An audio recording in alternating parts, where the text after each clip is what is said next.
Hey food allergy mama, if you're traveling with food allergies, there's a good chance you've had this thought. Well, I guess it means I'll be cooking the whole time. And of course, you would do anything to keep your loved one or your child safe. But let's be honest, it can feel easier to just stay home instead of finding ways to cook, plan, and be the food safety officer on vacation. In today's episode, we're digging into what to pack and prep so you can cook safely while traveling and relax. I'll walk you through what gear to bring, how to keep meals simple, and how to make the process way less stressful. Plus, you'll get ways to save a ton of time and effort on every future trip. If you've ever skipped a vacation, or even thought about it because it felt like too much work, this episode is for you.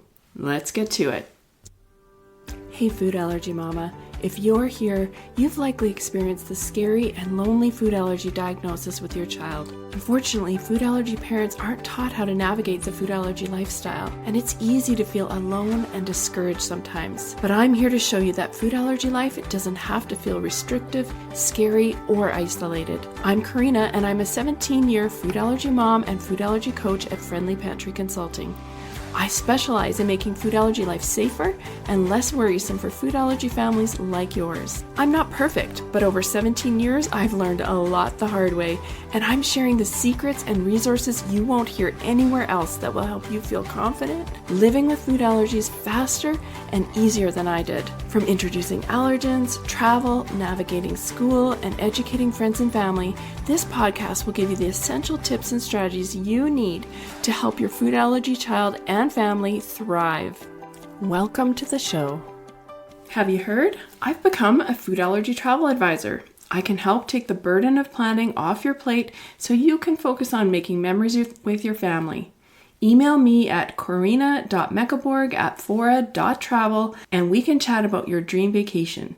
You can also sign up for my Food Allergy Travel Secrets email list where I share our family's travel secrets that we learned after 18 years of traveling with food allergies. Go to www.friendlypantry.com/travel secrets, all one word. As a food allergy travel advisor, one of the things I hear a lot is that people don't want to cook on vacation. They're just so tired and burnt out from cooking that they really don't want to do it while they're away. And I get this in every single way. Don't get me wrong. Luckily, there are more allergy-friendly vacation options where someone can cook safely for you now than ever before. But sometimes those options just don't work. For various reasons, having someone else do the cooking might not be right for your family. Maybe it's your first time traveling and you're nervous, or maybe your family manages multiple allergies which can increase risk. Or maybe they manage allergies that are not in the top 9 of allergens, which also increases the risk. Or maybe you just don't want or like the available travel options. Whatever it is, I want you to know that cooking on vacation doesn't have to be as hard as it seems. You don't have to skip the vacation altogether. Hear me out here because we have done it many, many times, including places like Paris, London, Barcelona, and you don't even have to get an Airbnb. There are hotels with kitchens too. Even if you're looking for a beach or resort vacation, there are resorts with pools and gorgeous beaches and lots of activities that also have kitchens so you can cook for yourself. Whether you're exploring another city or you want a beach pool vacation, there are options for self-cooking that can often make your trip less stressful and more fun. And that's what I want to share with you today. The key is to shift your mind from meals like at home to vacation style meals. But how do we do this? Well, like I always say, I love meal planning. So start with a simple meal plan. You can plan 5 to 7 easy dinners and repeat breakfasts and lunches. You don't need a new meal every time. Once you find a vacation meal plan that works for your family, you can save it and reuse it for future trips. It becomes your travel menu, and you can tweak it slightly based on what your family likes. This saves so much time and effort, and you don't have to reinvent the wheel or the meal every vacation. Now here's where things go to the next level. You can take this travel menu or vacation meal plan and create a list of non-perishable food packing list. These are the things that you're going to bring from home. For example, I pack all the non-perishables like safe pastas, dried seasonings, baked goods, including including frozen bread, buns, waffles, pancakes, oils, rice, crackers, nut butter replacements, cereals, and even milk replacements. I use the meal plan to decide what I need, and then I pack these things strategically, meaning I put as many things in a carry-on as I can so that we still have them if our baggage gets lost. Did you know that I have my whole vacation meal plan and packing list template, including in my food allergy travel workshop? If you've already booked accommodations, you can buy this workshop for only $34. Or if you book accommodations through me as a travel advisor, I will include it at no additional cost. So when I'm packing, I'm careful not to exceed liquid restrictions. So if I was bringing a liquid like cooking oil or milk replacement, I would either put that in with our liquids bag if there's room, or I would put it into my packed luggage. Now, if you put it in your packed luggage, you're going to need to remember that if your luggage gets lost, you will lose that item. So you may want to consider air tags for your luggage as well. And remember, carry-on room is limited. That's why if I'm running out of room in the carry-on, I will prioritize food for my food allergy child. For example, I would just bring enough bread or muffins for her and then buy muffins at the destination for the rest of us. This ensures that I'm not running out of space. The other thing I want to make sure that I bring is treats, because there's nothing worse than not having a dessert when all the rest of us are having desserts. So I want to make sure that I've got some sort of treats. And I usually let my daughter go to the grocery store with me before we leave, and we pick out one or two really great treats that will be her favorite items for desserts on the trip. Okay, but let's talk about customs, because some countries are very strict about what they allow into the country as far as food. And we have traveled to Mexico, US, Bahamas, several European countries, and I'm happy to say that we've never had issues with bringing those non-perishables like the baked goods, crackers, granola bars, pastas, and seasonings. But it's still important to check with the customs department of whatever country you're going to go to, so you know what you can and can't bring. Then, when you arrive and go through customs, always mention the food you have so you don't get fined. It's always better to declare the food. We've even brought canned meats like tuna, ham, and chicken at times, and we've always declared our food and not had a problem. That said, we always bring a letter from our allergist that states that we need to travel with food because of food allergies. And even though we've never had to show it, we have it just in case, hoping that it would lower the chance that the food would be confiscated. But I really don't think that you're going to have to worry about that. As long as you follow the custom regulations, declare what you have, and you should have no problem.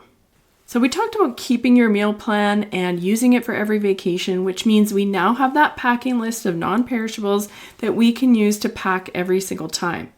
So we can break the meal plan even further to just include a list of non-perishables like meats, proteins, fruits, and veggies that we're going to buy when we get to the destination.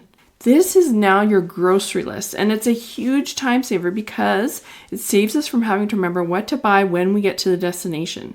Think of all the frustration that this will save you, because you don't have to wander through the store feeling lost and defeated because you can't find safe foods. And we're not scouring ingredient labels in the store and worrying that we've missed something. We also don't have to understand the labeling laws of the country we're going to. Instead, we have a clear plan that gives us direction with foods from home that we know are safe, and we're only buying the items that we don't have to read labels on, like fresh meat and veggies and fruits from the destination.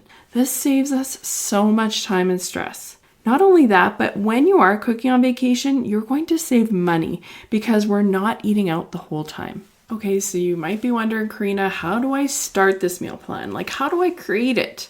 Let's talk about that next. Here are a few tips. The first one is to keep those meals simple and stress-free. So think about items that work for your allergies, like one pot pasta, build your own tacos, maybe a roasted veggie with a protein.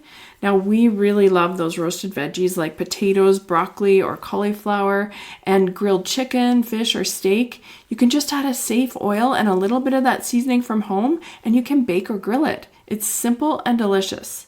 And often we like to book a resort with communal barbecues. So we'll bring some foil and a barbecue mat to reduce the chance of cross contact from the grill.